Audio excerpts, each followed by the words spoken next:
इन दिनों अरावली को लेकर एक बड़ी कंट्रोवर्सी चल रही है। आजकल आपने भी सुना होगा कि अरावली को लेकर काफी शोर मचा हुआ है। कहीं पेड़ काटने की खबर तो कहीं माइनिंग की बात और कहीं ये चर्चा कि अरावली की डेफिनेशन बदल दी गई है। लेकिन ऑनेस्टली इन सबसे पहले एक बेसिक सवाल ये है कि अरावली आखिर है क्या और हमारे लिए इसकी कितनी इंपॉर्टेंस है। अरावली कोई नॉर्मल पहाड़ नहीं है, ये कोई एक दो ऊंचे माउंटेन नहीं है जो मैप में लाइन की तरह दिख जाए। अरावली एक बहुत पुरानी माउंटेन रेंज है, इतनी पुरानी कि जब दुनिया के कई पहाड़ बने भी नहीं थे तब अरावली मौजूद थी। ये लगभग 250 करोड़ साल पुरानी माउंटेन रेंज है। लेकिन इसकी असली वैल्यू इसकी उम्र नहीं है, इसका काम है। सिंपल शब्दों में कहूं तो अरावली एक नेचुरल वॉल है।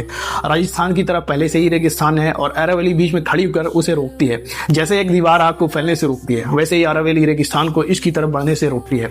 और अगर यही दीवार कमजोर हुई तो असर सिर्फ राजस्थान तक नहीं रहेगा, बल्कि धीरे धीरे दिल्ली, एनसीआर, पूरा हरियाणा, वेस्टर्न यूपी और वेस्टर्न राजस्थान के शहर तक हालात बदल सकते हैं। जगह जगह पर जमीन सूखी, गर्म और बंजर होने लगेगी। और बात सिर्फ रेगिस्तान की नहीं है, यही पहाड़ और जंगल गर्म हवाओं को रोकते हैं, टेम्परेचर को थोड़ा कंट्रोल में रखते हैं और पोल्यूशन को एब्जॉर्ब करते हैं। इसलिए अरावली को दिल्ली एनसीआर का ग्रीन लंग्स कहा जाता है। लेकिन अब सवाल यह है कि अरावली की कंट्रोवर्सी शुरू कहां से हुई। हाल ही में सुप्रीम कोर्ट ने राजस्थान में फॉरेस्ट की एक नई डिफिनेशन को एक्सेप्ट किया। इसके मुताबिक अगर कोई पहाड़ 100 मीटर से ऊंचा है तो उसे अरावली माना जाएगा और अगर 100 मीटर से कम है तो टेक्निकली वो अरावली नहीं होगा।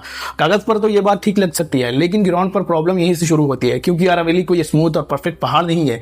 ये कहीं ऊंचा, कहीं नीचा, तो कहीं टूटा हुआ, यही सब पूरा मिलकर एक इकोसिस्टम बनाता है। और इन्वायरमेंटलिस्ट का डर यही है कि अगर इसी लॉजिक को हरियाणा, गुजरात और दिल्ली साइड में भी लागू किया गया तो बहुत बड़ा हिस्सा प्रोटेक्शन से बाहर हो जाएगा। और हम सब जानते हैं कि जैसे ही प्रोटेक्शन हटती है, माइनिंग और कंस्ट्रक्शन के रास्ते खुल जाते हैं। सुप्रीम कोर्ट का मकसद कभी भी ये नहीं रहा कि अरावली को माइनिंग माफियाज के हवाले कर दिया जाए, लेकिन ग्राउंड रियलिटी यह है कि बिल्डर्स, पॉलिटिशियंस और माइनिंग माफियाज का नेक्सस इस देश में किसी से भी सीक्रेट नहीं है। लोग इसलिए डरते हैं क्योंकि पहले भी ऐसा हो चुका है। राजस्थान में कुछ साल पहले ऐसे मामले सामने आए जहां 30 से ज्यादा पूरी पहाड़ियां धीरे धीरे गायब कर दी गई। मतलब वहां पहले से पहाड़ थे और कुछ समय बाद पहाड़ वहां थे ही नहीं। और यही सबसे कंफ्यूजिंग बात है।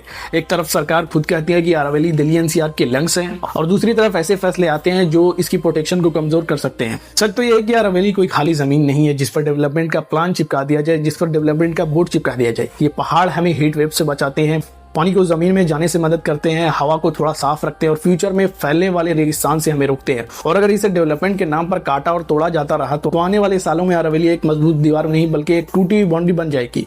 और फिर सवाल ये नहीं रहेगा कि अरावली हमारे लिए कितनी जरूरी थी और क्यों जरूरी थी। तब सवाल ये रहेगा कि जब हमारे पास बचाने का मौका था तब हमने कुछ किया क्यों नहीं।